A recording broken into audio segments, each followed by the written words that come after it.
मा फलेषु कदाचन मा कर्मफलहेतुर्भुः मा ते सङ्गोत्स्वकर्मणि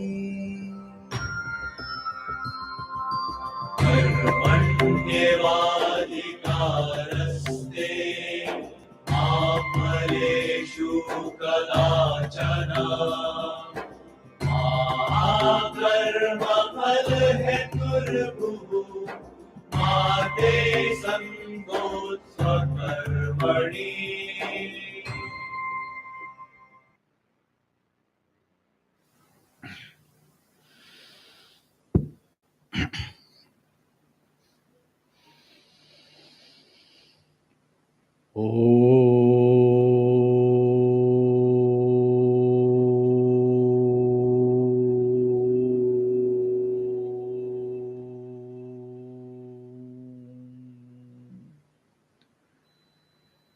श्री परमात्मने नमः। श्री गणेशाय नमः। श्री सरस्वत्यै नमः। श्री गुरुभ्यो नमः। ओम नमो भगवते वासुदेवाय। योऽन्तः प्रविश्य मम वाचमिमां प्रसुप्तां सञ्जीवयत्यखिलशक्तिधरस्वधाम्ना अन्यांशहस्तचरणश्रवणत्वगादीन् प्राणान्नमो भगवते पुरुषाय तुभ्यम्। वसुदेवसुतं देवं कंसचाणूरमर्दनं देवकी परमानन्दं कृष्णं वन्दे जगद्गुरुं। गुरुब्रह्मा गुरुविष्णु गुरुदेवो महेश्वरः गुरुसाक्षात् परब्रह्म तस्मै श्री गुरवे नमः।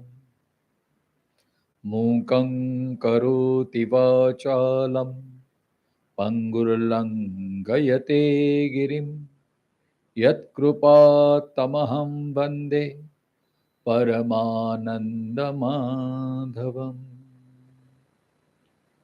सुरासुरसेवितपादपङ्कजा करे विराजत्कमनीयपुस्तिका विदेशपत्नी कमलासनप्रिया सरस्वती नृत्यतु वाचि मे सदा। ओ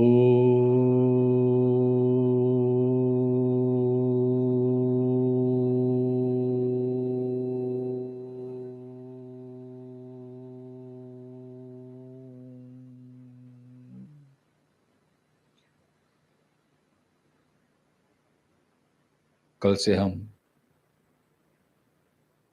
गीता के 5वें अध्याय का 10वां, 11वां और 12वां श्लोक का चिंतन कर रहे हैं। आइए सबसे पहले उनका हम पठन करें। श्लोकों को पुनः एक बार पठन करें। हम साथ में ही पठन करेंगे। ब्रह्मण्याधाय कर्माणि संगं त्यक्त्वा करोति यः लिप्यते न स पापेन पद्मपत्रमिवाम्बसा। कायेन मनसा बुद्ध्या केवलैरिन्द्रियैरपि योगिनः कर्म कुर्वन्ति संगं त्यक्त्वात्मशुद्धये। युक्तः कर्मफलं त्यक्त्वा शान्तिमाप्नोति नैष्ठिकीम्।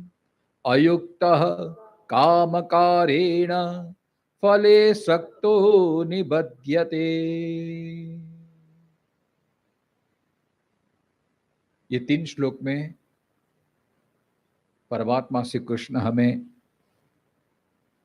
कुंजी बता रहे हैं कि कर्म करते हुए कैसे हम पाप से बचे रहें, कर्म करते हुए कैसे हमारी आत्मशुद्धि हो, और कर्म करते हुए हम परम नैष्ठिकी शांति को प्राप्त हो। कर्मयोग का यही 3 फल हैं। वस्तुतः हमारे भीतर एक अनादिकाल से एक डर बैठा हुआ है कि कोई भी कर्म है उसका परिणाम तो हमें भुगतना ही पड़ेगा।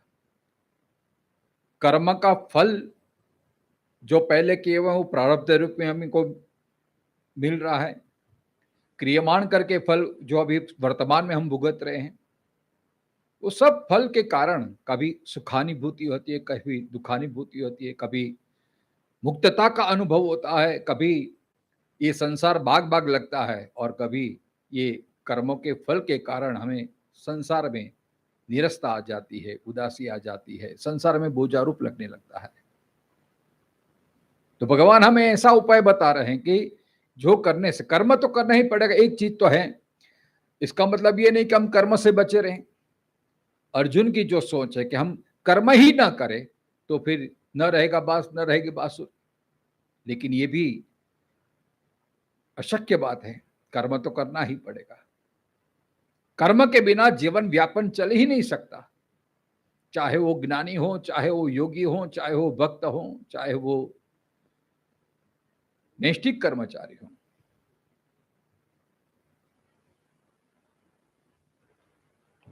महाराज जी धन्य हम, कृतकृत्य हम, बड़ी कृपा कर दी आपने महाराज जी।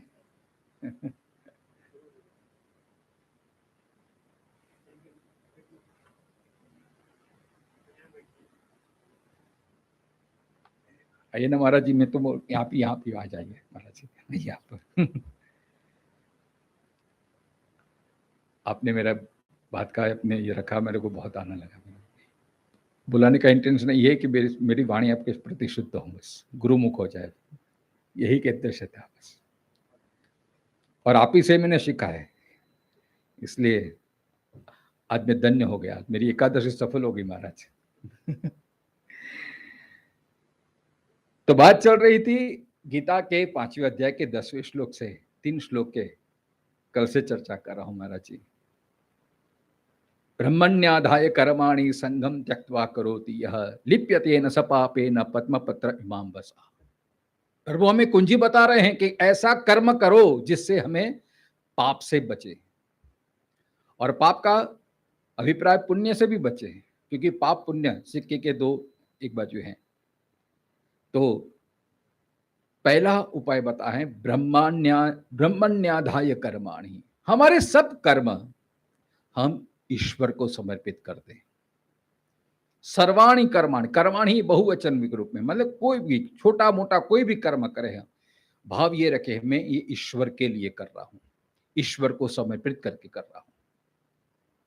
इससे क्या होगा? इससे यह होगा, देखो भगवान के साथ हम जुड़ जाते हैं तो 3 बातें होती हैं। एक, जीवन की धारा कभी विच्छिन्न नहीं होती, हमें यह एहसास होता है कि ईश्वर मेरे साथ है,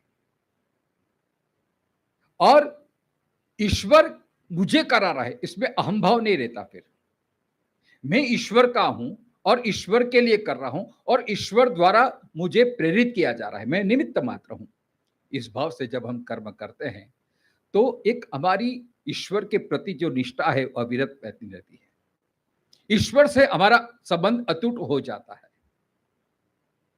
दूसरा बात है कि बुद्धि कभी समाप्त नहीं होती, मतलब विवेक जागृत रहता है।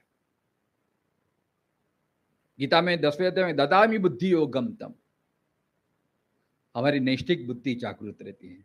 बुद्धि का विवेक, शील न्याय, तो हमारी विचारधारा कभी वो संसार के प्रति आसक्त नहीं रहती, क्योंकि मैं भगवान, अहम दास हूं, मैं प्रभु का दास हूं। और दास का जो कर्तृत्व रहता है कि ईश्वर की आज्ञा से उन्हें चलना है। तो ईश्वर की आज्ञा से चलना है तो उसमें मेरा कोई कर्तृत्व नहीं, मेरा कोई अहंभाव नहीं, मेरी कोई इच्छा नहीं। इसलिए ईश्वर से संबंध बना रहता है, क्योंकि बुद्धि में वो विवेक जागृत रहता है। और तीसरी बात, हमेशा जीवन में आनंद आता रहता है। आपकी कल ये मेरे मित्र है पंकज भाई, उन्होंने आपके लिंक भेजी थी मुझे 5वां अध्याय का। तो मैंने सुना आपके ही प्रवचन से स्वामी जी कि हमारा जो भी कर्म है, स्वामी अनुभवानंद जी का ये शब्द है, हमारा जो भी कर्म होता है उसका उद्देश्य क्या है? परमात्मा प्राप्ति के लिए। परमात्मा प्राप्ति माने क्या? परमात्मा का पर्यायवाची शब्द क्या है? हम परमात्मा परमात्मा बोलते हैं, वो कैसे हमने अनुभव हुए? जैसे सच्चिदानंद रूप है, जो आनंद है वही परमात्मा है, जो शांति है वही परमात्मा है, जो प्रसन्नता है वही परमात्मा है।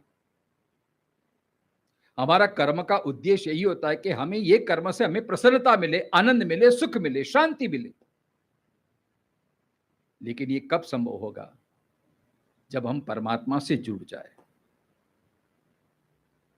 अगर परमात्मा से जुड़ते नहीं हैं, परमात्मा से संबंध विच्छेद होता है, तो जैसे नदी का प्रवाह जब तक अपने मूल से वो अविच्छिन्न रहती है तब तक वो प्रवाहित रहती है, और जब मूल से वो हट जाती है, मूल जो उसका मूल स्रोत है उससे संबंध विच्छेद हो जाता है, फिर वो नष्ट भ्रष्ट हो जाती है, फिर उसका अस्तित्व नहीं रहता है। फिर ऐसे ही जब ईश्वर से हम विमुख हो जाता है, मतलब हमारी दृष्टि, हमारी मति, हमारी गति, हमारी रति, हमारी कृति ईश्वराभिमुख न होके संसार की तरफ जाती है, तब फिर वहां पे चढ़ाव उतार आता है, सुख दुख, हर्ष लाभ, यश अपयश, जय पराजय, ये सब जैसे समुद्र के लहरी आती हैं वैसे हम उछल कूद हो जाते हैं।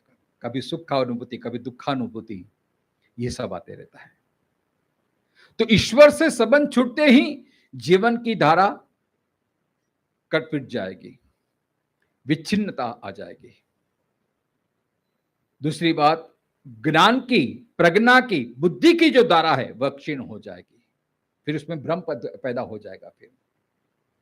और जो भीतर आनंद की जो धारा है, जब तक ईश्वर के साथ जुड़े हुए हैं तो वो आनंद की हमें प्रतीति होती है, शांति की प्रतीति होती है।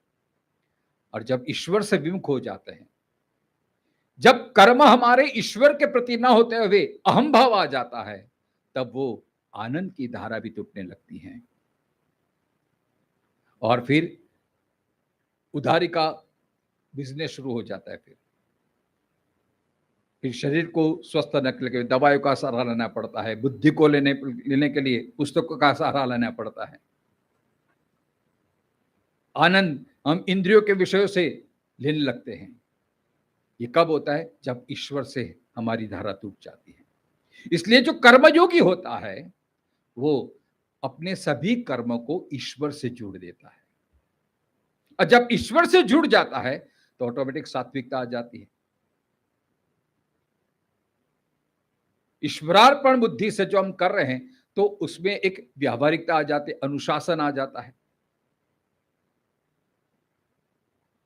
जैसे देखो, ईश्वरार्पित बुद्धि से क्यों पाप नहीं लगता है?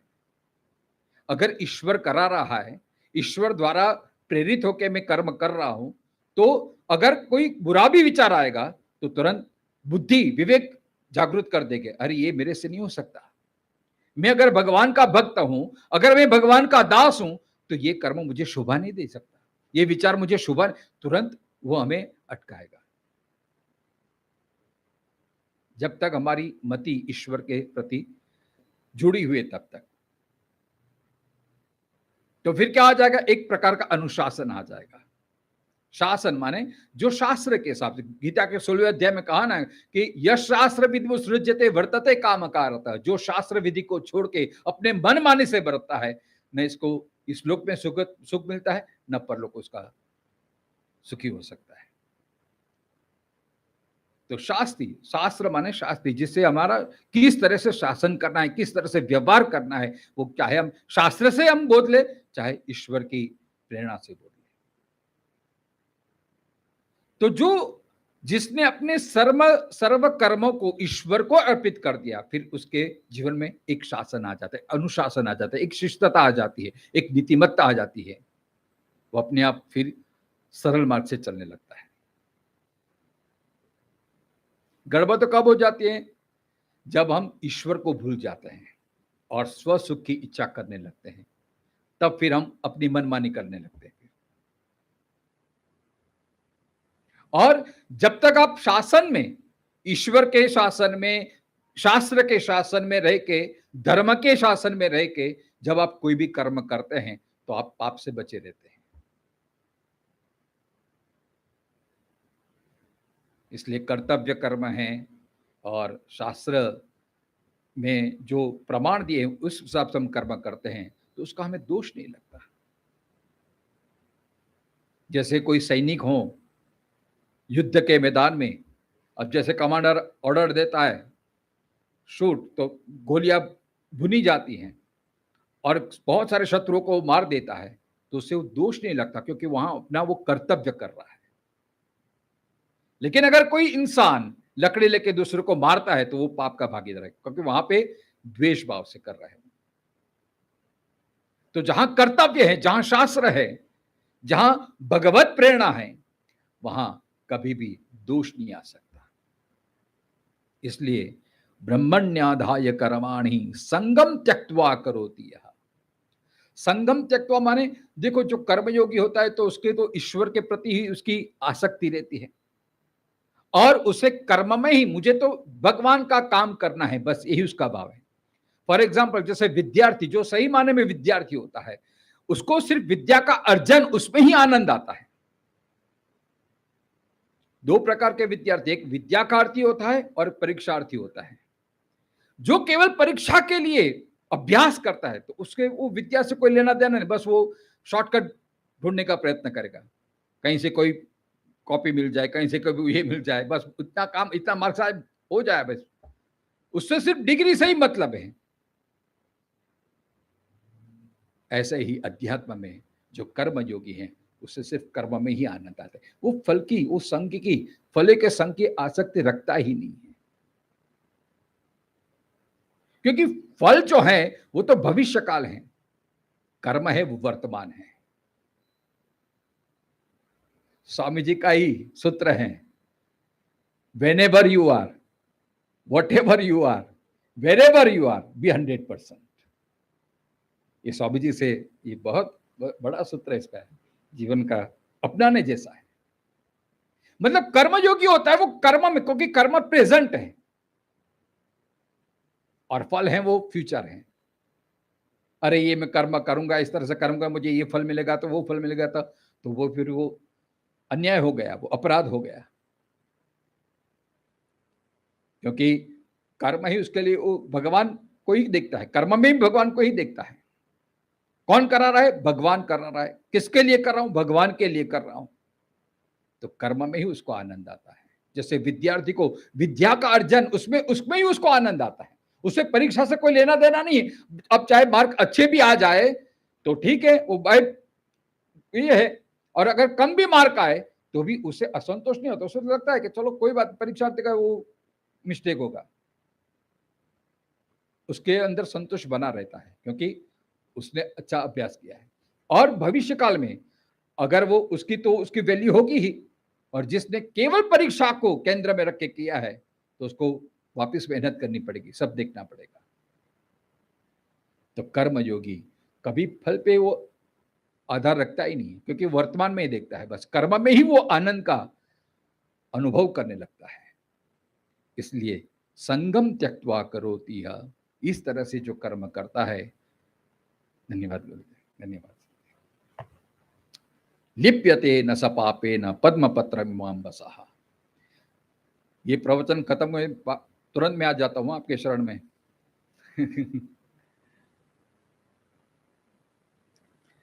लिप्यते न स पापेन पद्मपत्रमिमां वसः। इस तरह से जो कर्मयोगी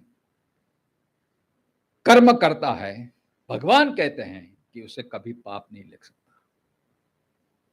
मतलब दो बातें इस श्लोक में सीखने जैसी हैं कि हम जो भी कर्म करें ईश्वर को केंद्र में रख के करें, ईश्वर के सुख के लिए, ईश्वर के आनंद के लिए, ईश्वर की प्रसन्नता के लिए। जिससे गोपियों का, अब देखो इसमें भक्ति का भी थोड़ा आधार लेना पड़ता है, लेकिन गोपियां जो भी करती थी वो किसके लिए? स्वसुख के लिए नहीं, कृष्ण सुख के लिए। गोपी का सिद्धांत यही है, तत्सुखे सुखित्वम, कृष्ण के सुख में ही हमारा सुख है। और ये कब होगा? जब ईश्वर के प्रति प्रेम से हम समर्पण होते हैं। समर्पण का भाव भी प्रेम है, वहां पे आदर है। जहां प्रेम होता है वहां समर्पण अपने आप आ जाता है। जहां प्रेम है वहां सेवा भाव अपने आप आ जाता है। जहां प्रेम है वहां अपनापन अपने आप आ जाता है। ईश्वर मेरे हैं, मैं ईश्वर का हूं, क्योंकि वहां पे प्रेम होता है। और प्रेम निष्कामता जहां होता है वहां ही प्रेम टिक सकता है। जहां स्वार्थ है तो वो प्रेम नहीं है, वो तो सौदाबाजी होगी।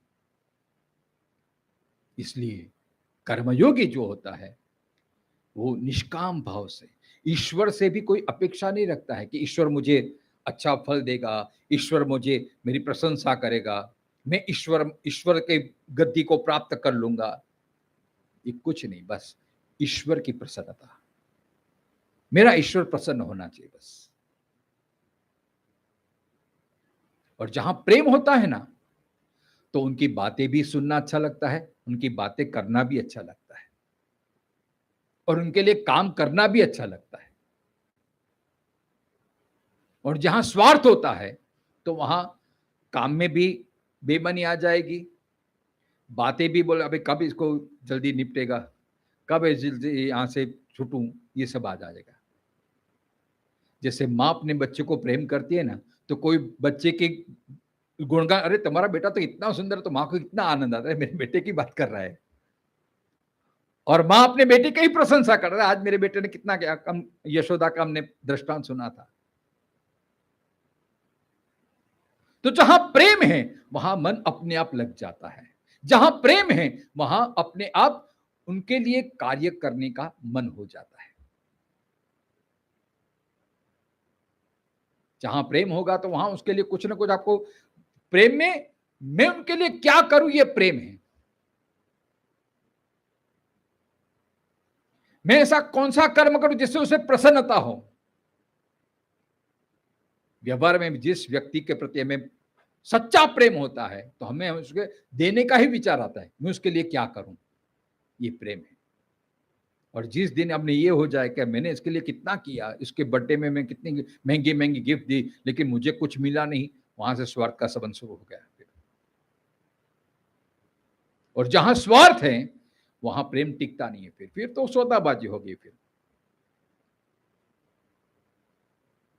तो निष्काम कर्म योगी होता है वो ईश्वर को भी जो सब कर्म समर्पित करता है, क्योंकि ईश्वर को प्रेम करता है। और इस दृष्टि से अगर आप ईश्वर को वाकई में निष्काम भाव से प्रेम करते हैं, तब उनकी जो जो क्रिया होती है सब कर्म योग हो जाता है।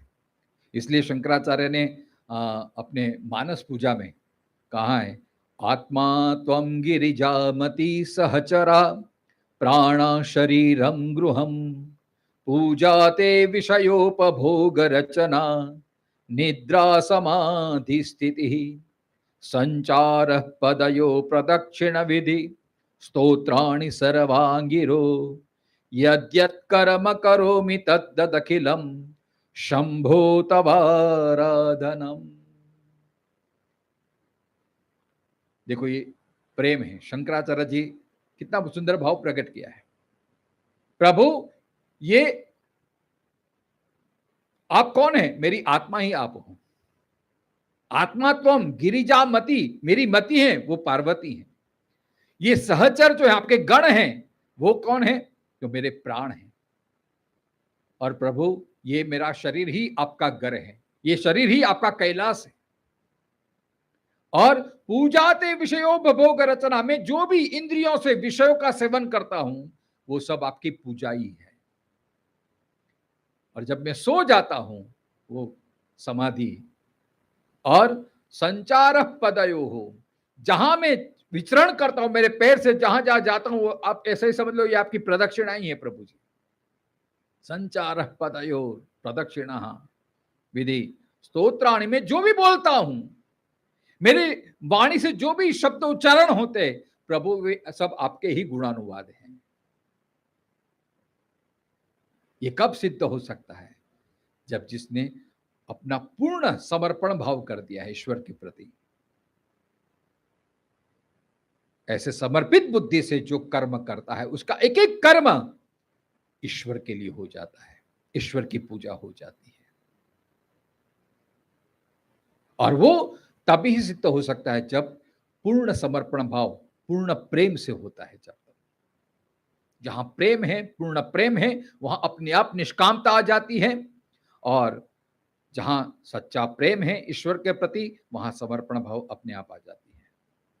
और ऐसे समर्पण भाव से जब हम सर्वाणि कर्माणि, कोई भी कर्म करें, वो सब ईश्वर को समर्पित हो जाता है।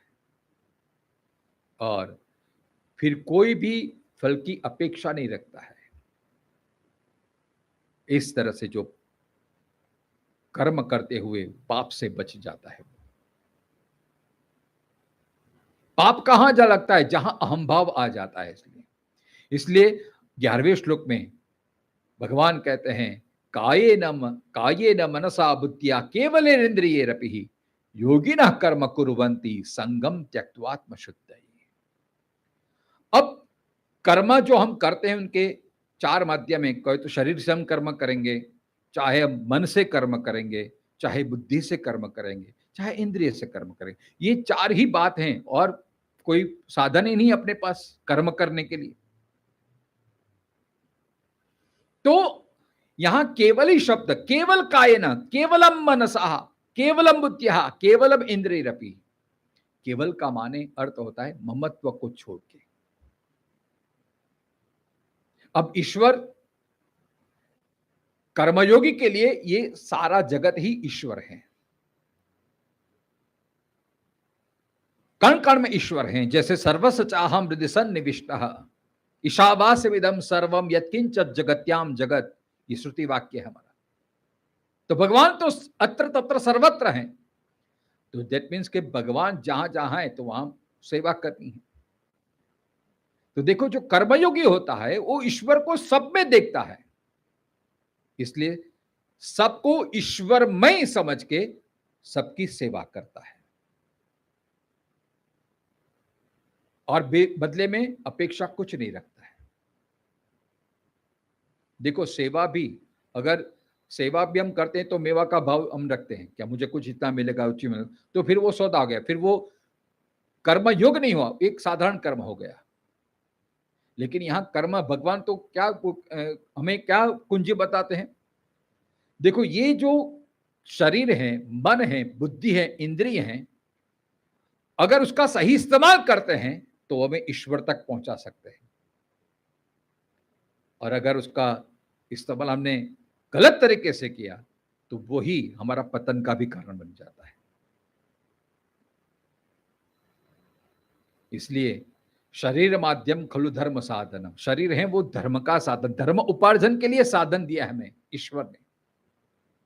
लेकिन शरीर से हम केवल स्वसुख के लिए कर्म करेंगे तो फिर हमने ये तक गवा दी, क्योंकि ये मनुष्य जीवन ही एक ऐसी यात्रा है जिसमें हम ईश्वर को प्राप्त कर सकते हैं, जिसमें हम अपना ये बैलेंस नील कर सकते हैं। नहीं तो फिर ऐसे कर्म करते करते स्वसुख के लिए कर्म करने या इंद्रियों को तृप्त करने के लिए कर्म करते हैं तो वापिस पुनरपि जननम पुनरपि मरणम पुनरपि जननी जठरे शयनम, ये संसार चलता ही रहेगा। फिर स्वसुख की इच्छा से अगर आपने कोई भी कर्म किया तो वापस उसको भोगतने के लिए वापस आपको जन्म लेना पड़ेगा। इसलिए भगवान तो यहां ऐसी कुंजी बता रहे। देखो, ताला होता है ना, इसकी चाबी एक होती है, वो चाबी ऐसे घुमाते तो ताला बंद हो जाता है, मतलब बंधन हो जाता है, और वही चाबी से आप मुक्त भी हो सकते हैं। वही चाबी ताला खोलने के लिए कोई दूसरी चाबी तो नहीं होती, वही चाबी होती। कर्मयोग में सिर्फ भाव बदलना है, दृष्टि बदलनी है बस।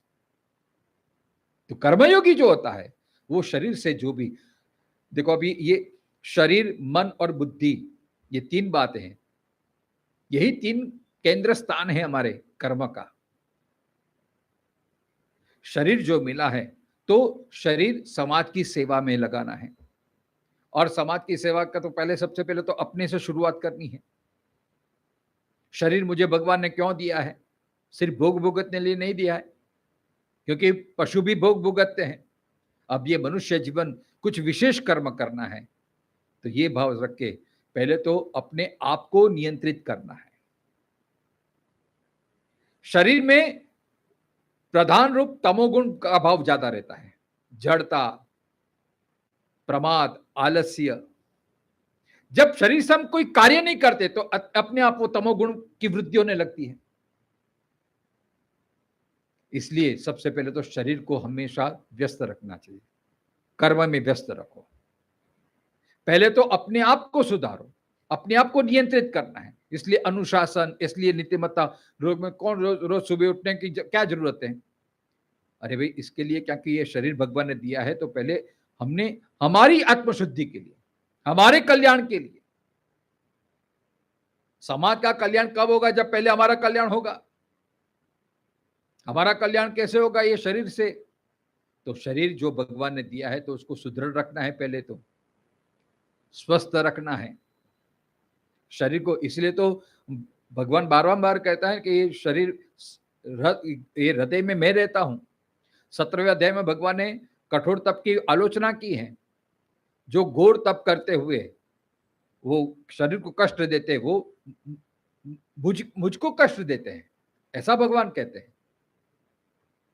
मतलब भगवान का कहने का भाव, ये शरीर दिया है तो ये धर्म का साधन है। जैसे हम प्रवास के लिए गाड़ी यूज करते हैं तो गाड़ी को मेंटेन करना होता है कि नहीं? क्यों मेंटेन करते हैं? क्योंकि वो हमें हमारी मंजिल तक पहुंचाती रहे, इसलिए समय समय अनुसार उसका हम मेंटेन करते हैं, पेट्रोल पुराते रहते हैं। इसी तरह से ये शरीर से मुझे समाज की सेवा करनी है, तो शरीर को पहले मुझे स्वस्थ रखना पड़ेगा। ये शरीर को मुझे धर्म मार्ग के लाना है, तो पहले अपने से शुरुआत करना पड़ेगा। तो मेरे अंदर जो जड़ता है, आलस्य है, प्रमाद है, उसको दूर करना पड़ेगा। और उसको दूर करने के लिए मैं सतत, ये शरीर प्रवृत्तिशील रहना चाहिए हमेशा। इसलिए तो भगवान कहते हैं कि कुछ एक क्षण भी कर्म भी नहीं, हम रह नहीं सकते। तो शरीर से कुछ ना कुछ कर्म करते रहना चाहिए। आजकल क्या हुआ कि हम साधनों से इतना डिपेंडेंट हो गए, इसलिए समझो शरीर में कमजोरी आ गई। देखो मशीन जैसे पड़ा रहता है तो फिर उसमें काट लग जाता है।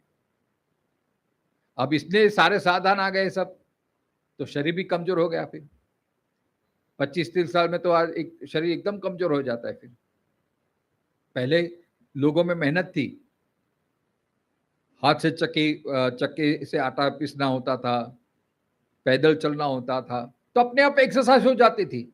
सब काम अपने हाथ से करना पड़ता था, तो फिर जिम में जाने की जरूरत ही नहीं पड़ती थी। लेकिन आज सब साधन आ गए, घर में भी नौकर चाकर आ गए, कपड़े धोने के लिए वॉशिंग मशीन आ गया, झाड़ू भी करने के लिए वैक्यूम आ गया। तो हमें कुछ मेहनत करने की आवश्यकता ही नहीं रही, इसलिए शरीर फिर कमजोर हो जाता है। तो शरीर को हमेशा प्रवृत्ति में रखना है। अगर प्रवृत्ति में नहीं रखेगी तो वो अपराध है, भगवान का दिया हुआ। अब कल हमने देखा कि अभी शरीर तो हमारा है ही नहीं, मैं शरीर नहीं हूं, तो फिर शरीर को क्या हम ये करें? अभी देखो, अब भाड़े के मकान में रहते हैं तो अभी इसको मेंटेन करना पड़ता है कि नहीं? मकान आपका नहीं है, इसका मतलब ये नहीं कि आप मनमानी के से बरतो, कहीं भी खिला ठोक दो, कहीं भी तोड़ फोड़ कर दो, तो मकान मालिक आके तुमको ये करेगा, पनिशमेंट करेगा, निकाल देगा। तो शरीर भले भाड़े का है, लेकिन प्रभु ने दिया है, प्रभु का है और प्रभु की मालिकी का है।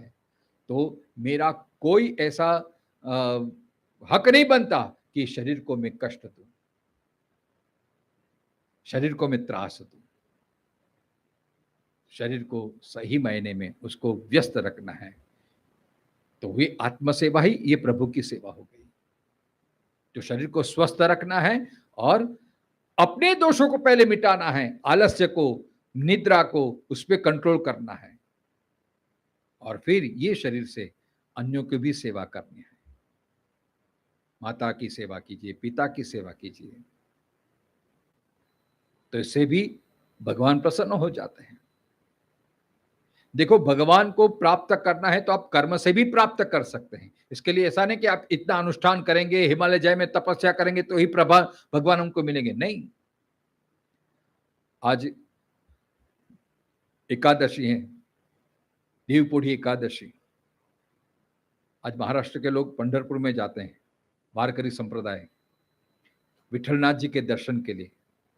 अब देखो, पुंडलिक, आपने उनकी कथा सुनी होगी, पुंडलिक ने सेवा की है माता पिता की, इतनी निष्ठा से सेवा की है माता पिता की, बिना निस्वार्थ भाव से। ये भी उनका कर्मयोग है, और ये माता पिता की निस्वार्थ भाव से सेवा करने के कारण भगवान प्रसन्न हो गए, खुद सामने से आके दर्शन देते हैं। लेकिन पुंडलिक की देखो ये कर्मनिष्ठा देखो, कि भगवान आए हैं, द्वार पे खड़े हैं, फिर भी पुंडलिक देखें कि अभी मेरे पिताजी की, माताजी की सेवा चल रही है, अभी उनकी सेवा में विक्षेप पड़ेगा, इसलिए आप थोड़े खड़े रहे। देखो, पुंडलिक जैसे भक्त, ये भगवान जैसे भगवान को खड़े रहने के लिए बोलते हैं। ये भक्ति के दृष्टिकोण से भी देखा जाता है, कर्मयोग की दृष्टिकोण से भी देखा जाता है। पुंडलिक के लिए कर्म ही, सेवा ही श्रेष्ठ साधन है, इसलिए भगवान को भी उन्होंने प्रतीक्षा करने के लिए बोला है कि आप प्रतीक्षा कीजिए। और ये विठलनाथ जी भगवान कृष्ण का ही स्वरूप है और खड़े रहते हैं। अब आतिथ्य से सत्कार करना भी चाहिए, तो पुंडलिक ने भगवान को एक ईंट सामने रखी थी, तो ईंट फेंकी कि आप इसके पे खड़े रहिए, और भगवान ईंट पे खड़े रहे और थक गए, तो इस तरह से कमर में हाथ रख दिया। फिर तो ये पुंडलिक की कर्मनिष्ठा है। शरीर से आप जब अपना स्वार्थ छोड़ के परोपकार की भावना से आप जब सेवा करते हैं, फिर वो माता पिता की सेवा हो, अगर आप पति हैं तो पत्नी की सेवा कीजिए, पति का कर्तव्य पूरी तरह से निभाए, बदले में अपेक्षा न रखे कि पत्नी मुझे ये करे, पत्नी को मुझे, पत्नी करे तो ठीक है, तो भगवान की प्रसादी, और नहीं करे तो ठीक है, जैसी भगवान की मर्जी। लेकिन आपने सेवा की तो आप वो कर्मशुद्धि, आत्मशुद्धि के आप पात्र बन जाते हैं। अगर आप पिता हैं तो पुत्र को अच्छी तरह से आप उसका परवरिश कीजिए, उसको अच्छी तरह से पढ़ाइए, उसको सन्मार्ग में लाइए, और पुत्र जब बड़ा हो जाए, सेटल हो जाए, अमेरिका चले जाए, कोई और देश में चला जाए, और फिर हम सोचते रहे मैंने इतना खर्च कर दिया पुत्र के लिए, इतना मैंने ये कर दिया, और पुत्र ने मुझे, मेरी तरफ देखता भी नहीं है। अगर पुत्र देखता है, सेवा करता है, तो भगवान की कृपा, अगर नहीं करता तो चलो कोई बात नहीं, मैंने तो अपना कर्तव्य कर दिया। यही शरीर से कर्म है। इसलिए भगवान कहते हैं काये नः, फिर मनसा, मतलब शरीर से कोई भी आप कृपा कर, कोई भी आप सेवा करो। 17वें अध्याय में तप की व्याख्या करते, ये शरीर का तप की व्याख्या किया है कि देव द्विज गुरु प्राज्ञ पूजनम शौचम आर्चवम ब्रह्मचर्यम अहिंसाम च शारीरम तपोच्यते। मतलब ये शरीर से देवता की उपासना करें, देव का अर्चन करें, तीर्थ यात्रा करें, और वे भी फलाशक्ति से नहीं, मैं अगर ये पूजा करूंगा, लोग वैभव लक्ष्मी का भी व्रत करते हैं, क्यों? छप्पर फाड़ के लक्ष्मी मिल जाए इसीलिए, तो फिर वो सेवा नहीं होगी, वो तो मेवा के उद्देश्य से हम कर रहे हैं। निष्काम भाव से अगर सेवा करेंगे, निष्काम भाव से अगर भगवान की पूजा करेंगे, तो फिर वो हमारे आत्मशुद्धि का कारण बन सकता है, परमात्मा प्राप्ति का कारण बन सकता है। तो कर्मयोगी हो तो भगवान की पूजा करता है, वो भी निष्काम भाव से करता है। मैं बारंबार कहता हूँ कि फल की अपेक्षा से करते हो तो फल तो हमारा बहुत सीमित, हमारी बुद्धि, हमारी मन की मर्यादा कितनी, प्रभु मुझे बस इतना दे दे, प्रभु मुझे ये दे दे। अरे जब हम निष्काम हमारे फल की अपेक्षा छोड़ दे तो भगवान अपने मन से देता है, और भगवान का मन तो कितना विशाल है, भगवान की तो कितनी ये सामर्थ्य है। इसलिए सीक्रेट बात कहूं तो निष्कामता में ही हमारा ज्यादा फायदा है, लेकिन फायदा नहीं देखते हैं। तो आप घर के इसलिए मैं आपको सीक्रेट बता दिया, इसलिए मंदिर में जाओ तो कभी भगवान से कुछ मांगो ही नहीं, तो आप फायदे में रहोगे। अगर मांगोगे तो भगवान फिर हमारा कर्म का हिसाब देखेगा, प्रारब्धता का हिसाब देखेगा, हमारी पात्रता देखेगा कि हम इसके लायक हैं कि नहीं, उसके प्रारब्ध में ये भाग है कि नहीं। और अगर हम बोलते भगवान जो तेरी मर्जी है, बस मुझे पता नहीं, जैसे तू रखेगा मैं वैसे रहने के लिए तैयार हूं। अब ये बात आ गई तो भगवान अपनी तरफ से रखेगा, तो भगवान का तो सामर्थ्य कितना है भाई, वो तो लक्ष्मीपति है। इसलिए शरीर से जो भी कर्म करता हो, मनसा, मन से भी, अब जो शरीर से हम कर्म करते हैं तो हमारा तमोगुण विनष्ट होता है, क्योंकि प्रवृत्ति आ जाती है। और कर्मयोगी कभी थकता नहीं है। थकान कब लगती है? जब हम भाव जोड़ देते हैं, अरे मैंने इतना सब किया, अरे मेरे आज तो मैं कंटाल गई, आज तो मैं ये हो गई। लेकिन जब दूसरे के लिए हम करते हैं, माँ अपने बच्चे की परवरिश के लिए कभी उसको थका नहीं आती, उसमें आनंद ही आता है, क्योंकि वहां वात्सल्य भाव है, वहां प्रेम है। जब माँ कहेगी मैंने तेरे लिए इतना किया, तो फिर वो माँ का धर्म नहीं है। फिर माँ को तो आनंद आता है, और मैं उसके लिए करूं, और मैं उसके लिए करूं। बच्चा अगर नहीं खाता तो माँ चिंतित हो जाती है, क्यों नहीं खाता, वो आग्रह करेगी, नहीं और ले, और ले, और 2 रोटी ले, और 2 रोटी ले। ऐसे ही कर्मयोगी तो उसको तो आनंद आता है, और मैं भगवान का कार्य करूं, और मैं भगवान, अरे मेरे पास अभी वक्त कितना है, 50 साल बीत गए, 54 साल बीत गए, अब कितने दिन है प्रभु, बस और मुझे शक्ति दे, और मुझे तेरा काम करना है, और मुझे तेरा काम करना है। इसलिए उसको कभी कंटाला नहीं आता है, उसको कभी थक नहीं लगता है। कल मैंने जैसे एक लड़की का उदाहरण दिया था, तो कर्मयोग कंटाला वहां आ जाता है जब हमारा वो अहम भाव जुड़ जाता है। इसलिए कंटाला का दूसरा पे आलस, आलस, अलसह से शब्द ये आलस बना है। अलस का अरसह मतलब रस इनकम। जब जैसे जैसे शरीर के हम प्रवृत्ति बंद कर देते हैं, शरीर को हम बहुत आराम देते हैं ना, तो शरीर में एक आलस्य का भाव आ जाता है, वो जड़ता आ जाती है, और आलस्य के कारण हम रसहीन हो जाते हैं। देखो जब आलस आते हैं तो हम मूडलेस होते हैं, घंटा आ गया, आज बहुत मूड नहीं है, आज मूड नहीं है, क्यों? और फिर चेहरा भी उतर जाता है, फिर वो कुछ करने का भी मन नहीं होता है, वो अलसह, क्योंकि रस नहीं रहा, कुछ करने की चाह नहीं रही।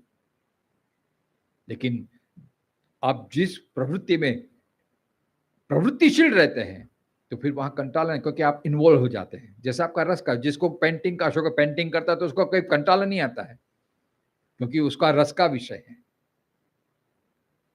अगर माँ बोलेगी बेटा खाने का वक्त हो गया, चल आ जा, अरे माँ आता हूं 5 मिनट के कलाक निकाल लेता है, क्योंकि उसमें रस आ गया है। ऐसे कर्मयोगी को हमेशा उसका उत्साह बना रहता है, क्योंकि मेरे भगवान के लिए कर रहा हूं, मुझे और काम करना है, मुझे और काम करना है, मुझे और सेवा करनी, मुझे और सेवा करनी है। और कल मैंने बोला था कि जितनी हम निष्कामता से हम सेवा करते हैं, निष्कामता से हम संबंध निभाते हैं, उसमें ही आनंद आता है। सेवा का कभी बोझ नहीं होता। इसलिए हम गुरुद्वारे में देखते हैं ना, बड़े बड़े प्रतिष्ठित लोग आके गुरुद्वारे में दर्शन करता है, फिर बुट घर में जाते हैं, बुट की पॉलिश करते हैं। क्यों करते हैं? लोगों को दिखाने के लिए नहीं, मेरे भगवान के पास आ रहे हैं। भागवत में इसीलिए कहा दासानुदासो भवितास्मि भूयः, वृत्रासुर ने कहा कि प्रभु मैं आपका दास न बनूं तो मुझे ऐसी कृपा कर दो कि आपके जो दास है उसका दास मैं बन जाऊं, मतलब उनकी सेवा करूं। इसलिए कर्मयोगी तो मेरे सब भगवान के हैं, और मेरे भगवान के हैं तो मुझे उनकी सेवा करनी ही चाहिए। इस भाव से शरीर से हो सके उतनी वो सेवा करता है, उसको थकान नहीं लगती और उसको स्फूर्ति आ जाती है। इसलिए काये ना, फिर मनसा, मनसा भी, मन से भी देखो, ईश्वर को हम समर्पित करते थे, फिर मन में बुरे विचार तो आते हैं तो तुरंत हम जागृत हो जा रहे, ये मैं क्या सोच रहा है, मेरा मन ये क्या सोच रहा है। इसलिए और मन का स्वभाव क्या है, वो राग द्वेष को पकड़ता है, वो आसक्ति मन आसक्ति की ओर हमें बढ़ाता है। जब कर्म हम स्वसुख के लिए करते हैं, इसलिए कहा ना कि हमारे कर्म की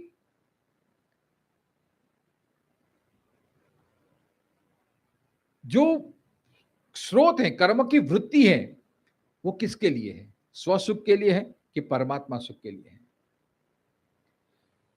हमारा कर्म व्यक्तिगत सुख समृद्धि का कारण न बने।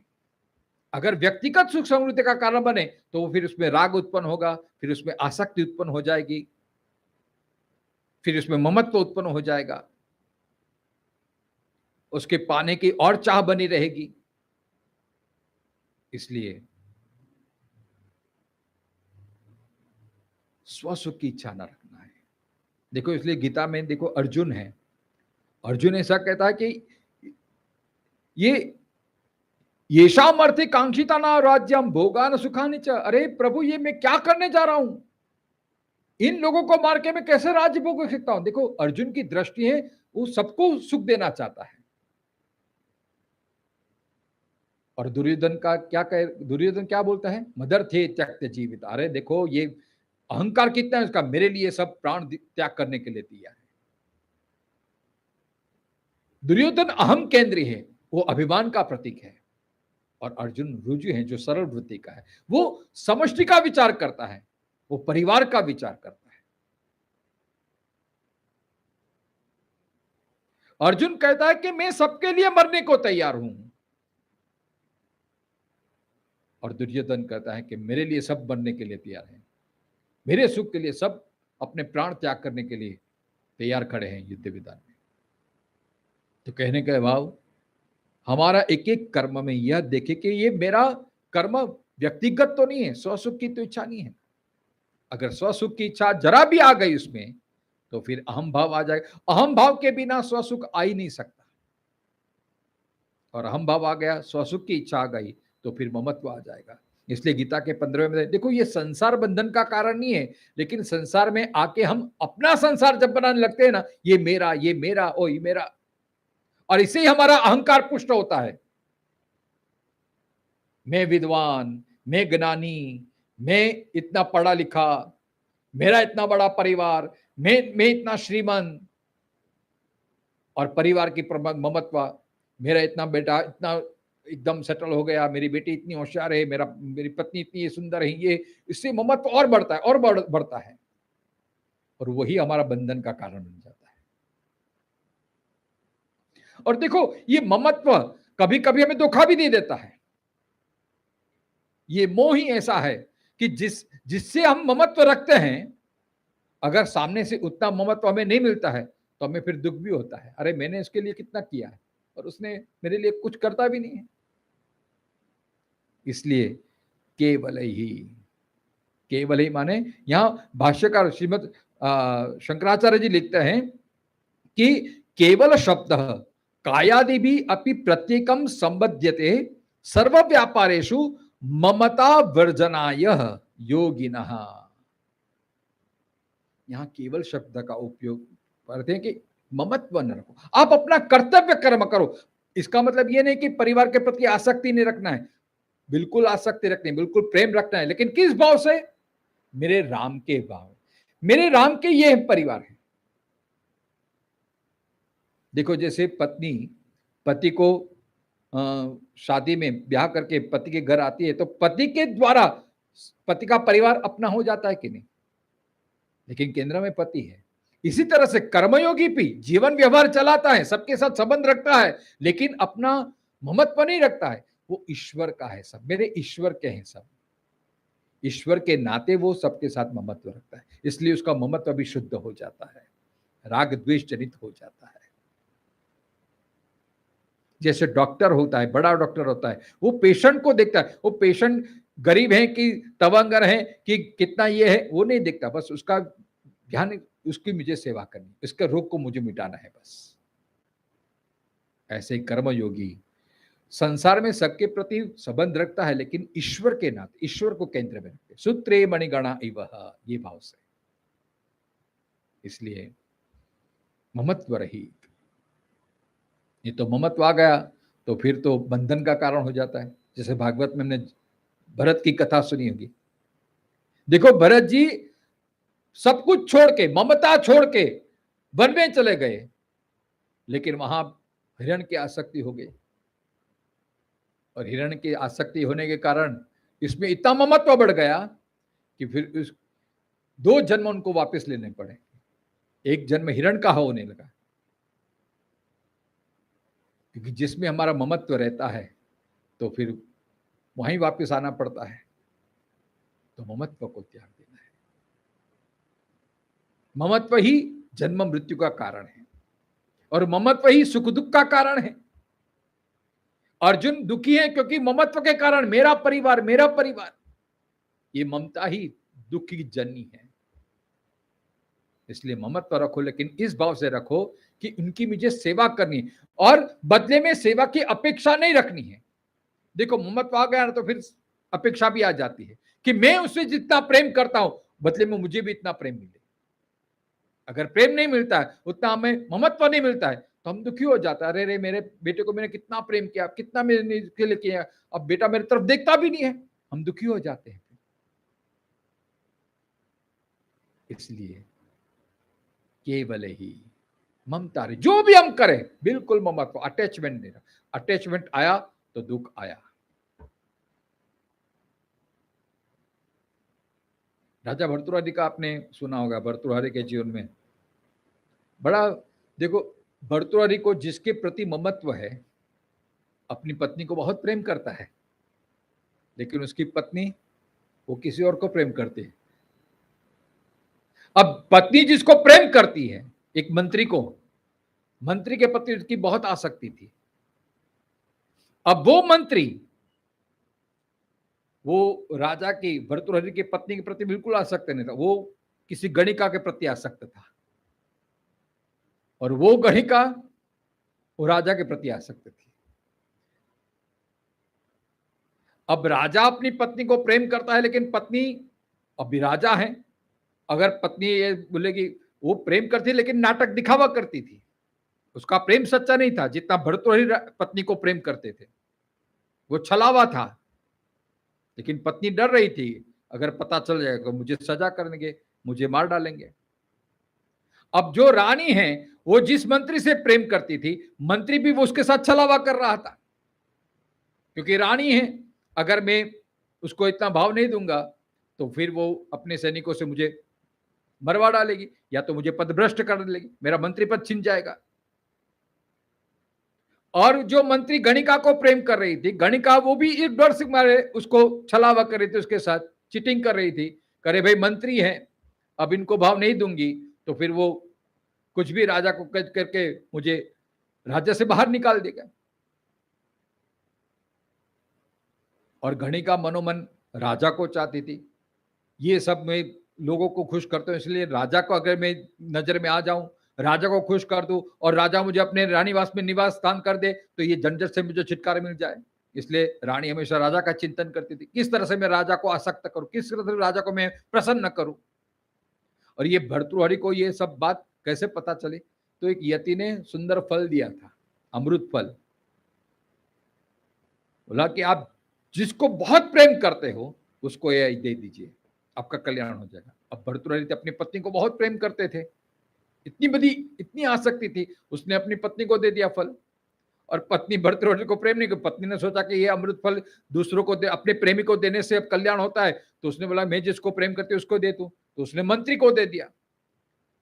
अब मंत्री गणिका को प्रेम करता था, उसने गणिका को दे दिया। गणिका ने कहा ये सही मौका है राजा को प्रसन्न करने के लिए, अगर ये राजा को मैं दे दूंगी तो राजा मेरे पर प्रसन्न हो जाएगा और मेरा मन चाहा वरदान मुझे मिल जाएगा। इसलिए गणिका ने राजा को ये फल दे दिया। अब राजा आश्चर्यचकित, मैंने तो ये रानी को दी थे। फिर ये सारा चक्कर राजा को पता चला। इसलिए भर्तृहरि कहते यान चिंतयामि सततं मयि सा विरक्तः साप्यन्न मिच्छति जनों स जनन्य सक्तः अस्मत् कृते च परितोषति काचित् अन्या धिक्तांच मांच इदनंच इमांच मांच। धिक्कार है, मुझे भी धिक्कार है कि जे मैं ये एक स्त्री में इतना आसक्त हो गया और फिर भरतुहरि राजा ने पूरा राजपाट छोड़ दिया। देखो ये ममता है ना, वही सुख दुख का कारण। मेरा कहने का भाव अर्थ है कि ममता अगर हमने स्वार्थ रखा तो फिर उसमें ममता ही हमारे दुख का कारण बन जाती है। ममत्व रखो लेकिन मेरे ईश्वर का है, इसलिए ईश्वर को बीच में रख के आप ममत्व करते हैं तो फिर कोई दोष नहीं। ममत्व फिर निस्वार्थ भाव से रखो, बदले में कुछ आप अपेक्षा न रखो बस। इसलिए योगिनः कर्म कुर्वन्ति संगम त्यक्त्वात्म शुद्धये। बुद्धि से माने बुद्धि में भी देखो भेद बुद्धि आती है, और जब ईश्वरार्पित बुद्धि होती है तो विवेक जागृत रहता, हमने पहले देख लिया ये। और संगम त्यक्त्वा, अपेक्षा रहे, कुछ भी अपेक्षा, ईश्वर अब संसार से कुछ भी अपेक्षा ना रखो बस। क्योंकि आप ऐसा समझो कि मुझे ऋण चुकता करना है, मैं बेटे की सेवा करके बेटे के ऋण से मुक्त हो गई, पति की सेवा करके पति के ऋण से मुक्त हो गई, माता पिता की सेवा करके माता पिता के ऋण से मुक्त हो गया। अगर बिल्कुल क्षणिक भी जो उसमें अपेक्षा आ गई तो वापस भी बिजनेस शुरू हो जाएगा। जिसको अपना बंद करना है तो पहले क्या करता है, जिसका जिसका जो उधार है सबको चुकता करता है कि नहीं। कर्मयोगी बस यही भाव से कर्म करता है कि मुझे सबका चुकाना है, बस भगवान अभी मौका दे सबका चुकता कर दो, बस एक बदले में मुझे कुछ नहीं चाहिए। अगर बदले में अपेक्षा आ गई तो वापिस जन्म मृत्यु का वो कारण बन सकता है। इसलिए योगिनः कर्म कुर्वन्ति संगम त्यक्त्वा, अपेक्षा रहित वो करते हैं। और इस भाव से जब हम करते हैं तो हमारी आत्मशुद्धि बन जाती है। आत्मशुद्धि किस लिए करनी है? क्योंकि जब तक आत्मशुद्धि नहीं होती, अंतःकरण शुद्ध नहीं होता, तब तक हमें परमात्मा की प्रतीति नहीं होती है। तो आत्मशुद्धि का साधन यही है कि हम संसार में आए हैं, भगवान ने हमको भेजा है तो संसार की सेवा मुझे करनी है। संसार से मुझे कुछ मेवा चाहिए नहीं, और जितना हो सके मैं संसार की सेवा करूं, उससे मैं परमात्मा की प्राप्ति कर सकता हूं। इससे मेरा सब पाप दूर हो सकते हैं, मेरा कर्म का हिसाब चुक्त हो सकता है, फिर मैं ईश्वर को प्राप्त कर सकता हूं। अगर ईश्वर से, अगर संसार से आपने कुछ चाह काई, कुछ अपेक्षा रखी, तो वापिस वो अपेक्षा की पूर्ति के लिए आपको वापिस जन्म लेना पड़ेगा, वापिस जन्म मृत्यु के चक्कर में आने पड़ेगा। वही वो राग द्वेष, वही वो कीचड़, वही वो सुख दुख, यश अपयश, ये सब इसमें न पड़ना हो तो बस केवल प्रभु ने मेरे से अवसर दिया है, सेवा करते रहो बस निस्वार्थ भाव से। और जब निस्वार्थ भाव से सेवा करते हैं तो अपने आप में एक प्रसन्नता बनी रहती है कि मैंने अपना कर्तव्य अच्छी तरह से निभाया। सामने वाला अगर अपना कर्तव्य नहीं निभाता है, भगवान की इच्छा छोड़ दो, कोई बात नहीं। इससे आपकी प्रसन्नता बनी रहेगी, आपकी शांति अकबंध रहेगी। यही ईश्वर भाव है। आपकी प्रसन्नता, आपकी शांति, आपका संतोष, ये हमेशा बना रहेगा। इसलिए कर्मयोगी कभी दुखी नहीं होता है, क्योंकि उसकी कोई अपेक्षा ही नहीं है, ना प्रशंसा की ना निंदा की। प्रशंसा मिल जाए कोई बात नहीं, भगवान की ये प्रसाद है। और कोई ने बुराई कर दी तो कोई बात नहीं, जैसे आपकी ईश्वर की इच्छा है, क्योंकि उसने कोई अपेक्षा रखी नहीं थी, न मान की, न सम्मान की, न उसकी कोई भी अपेक्षा नहीं है। तो फिर जो भी मिल जाता है प्रभु का प्रसाद, जो भी जो मिल जाए ठीक है, कोई बात नहीं।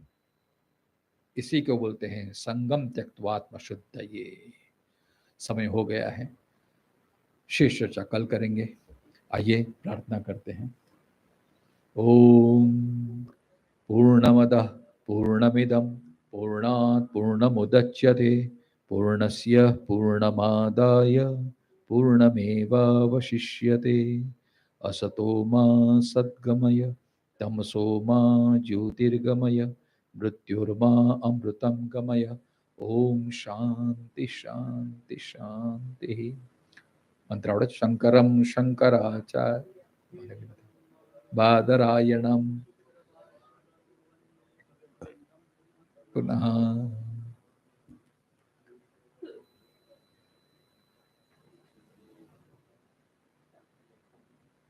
आज हमारे प्रकाश भाई मीताबेन नहीं, इसलिए, और ये परंपरा है प्रेमपुरी आश्रम की, तो चलिए कृष्ण कन्हैया लाल की जय, प्रेमपुरी महाराज की जय, श्री शंकराचार्य महाराज की जय। नमः पार्वती पतये, हर हर महादेव।